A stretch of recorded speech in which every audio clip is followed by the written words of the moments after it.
The query itself is something else. So you might have seen queries sent to Tableau to the data warehouse, especially with Custom Sql, which I'll highlight in a minute. But Tableau is sending queries from Tableau Desktop or Tableau Server to your data warehouse, not only through live connection, but also with extracts. And the thing with Custom Sql is that it's a custom SQL, so people tend to write custom SQL because they're used to writing queries in data warehouses. It is generally not recommended to use custom SQL queries in a live environment, so building a live data source with custom SQL, because as you see below, the query you issue at the database is not the query. It's not only the query that you initially built, but within your view. So your view is a subquery of the custom SQL, and that will have some performance impact as well. So as you see, the custom SQL query is basically this. So you select the gender, marital status, and national ID number from human resources employees. So that is the custom SQL that is specified in the data source pane, and I will demo that in a minute.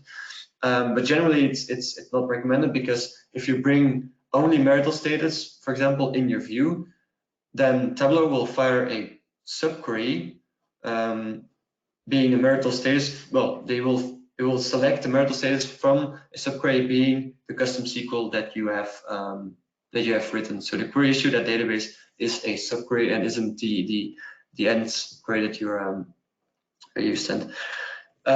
Next, you have join culling, and that is a concept that was, I think, introduced a couple of years ago, that is skipped with custom SQL. Join culling is the fact that when you bring in a certain dimension or a certain fact from a table, that only that table is referenced.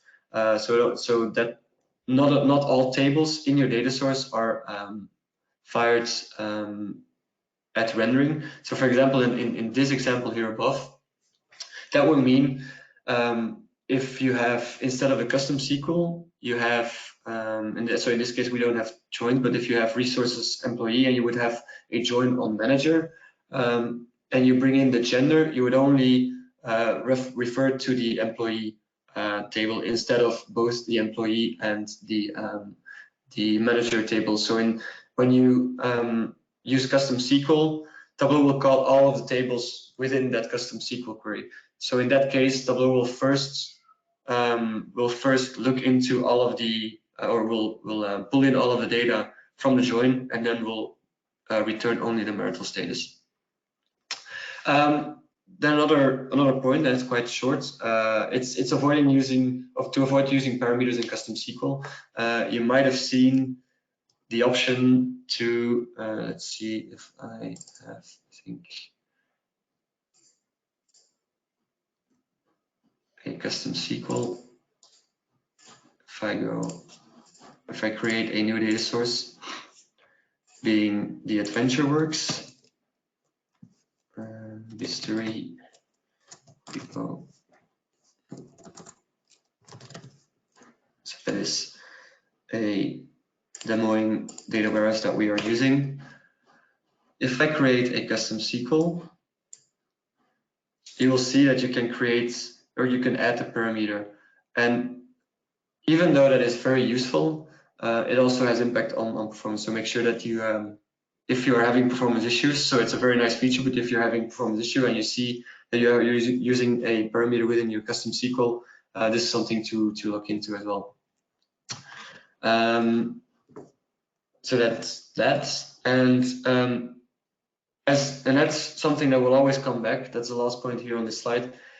Whenever possible, do it in the data. If you're creating a very advanced SQL, don't do it in custom SQL, but either do it yourself or talk to your data architect or to your ETL guy and try to create or to build a view within your data warehouse, and build that view and bring that into Tableau, because you will instead of doing all the joining and the work in Tableau, you will be doing the work in the data warehouse or in the database, and you will pull in the end result of that of those joins, and yeah, you can pull just that result set. You can pull into Tableau, and that will be you will be surprised how much performant that is.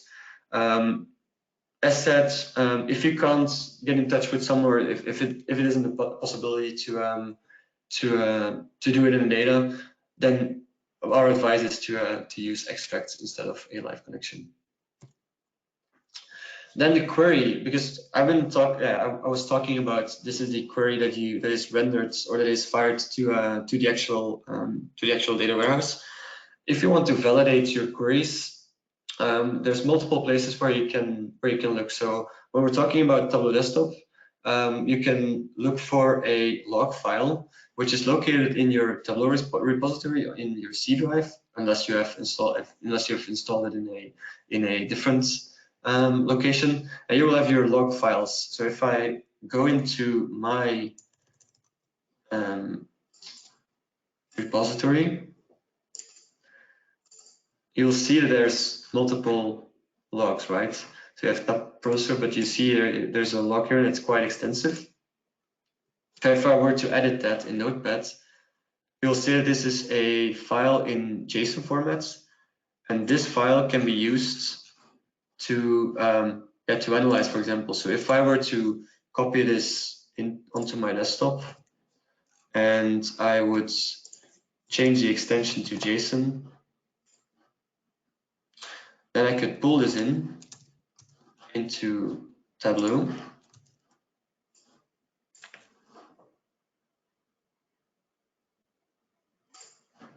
And you see that there's multiple schemas. For the ones who are familiar with JSON files, you have multiple schemas, and at the bottom you should see some portions where queries are shown.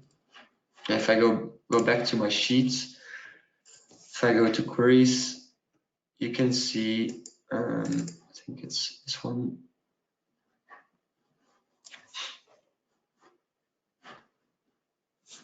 You see, I'll add the text and hide this one.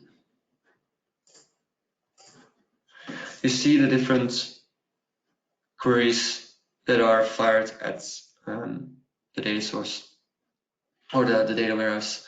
That is one way, and it's a bit ambiguous. You can also just use the performance recording. I'll come back to that, but that is one way to dive into the logs, and you can see a history of your queries listed. Let's say if you forgot to use a performance recording. So as said, you can consume the JSON format or the JSON file into Tableau Desktop and do some analysis there. When you want to look into the logs of Tableau Server, you could go into the virtual machine that is hosting Tableau Server, and in case of a Windows machine, look for the VisQL logs, which can be found in Tableau Server data, web service, VisQL server, and logs. So depending on your install location, that depends. So that was shortly the query, but as said, want to come back to that. When using Custom Sql, think about the option of doing it in data itself, especially when your SQL is quite heavy or is quite complex. If you're uniting multiple tables together and doing a lot of case statements, just try to talk with someone within your team or within your environment or data environment, and try to do it in the data and then pull that into Tableau. So that was my main tip there.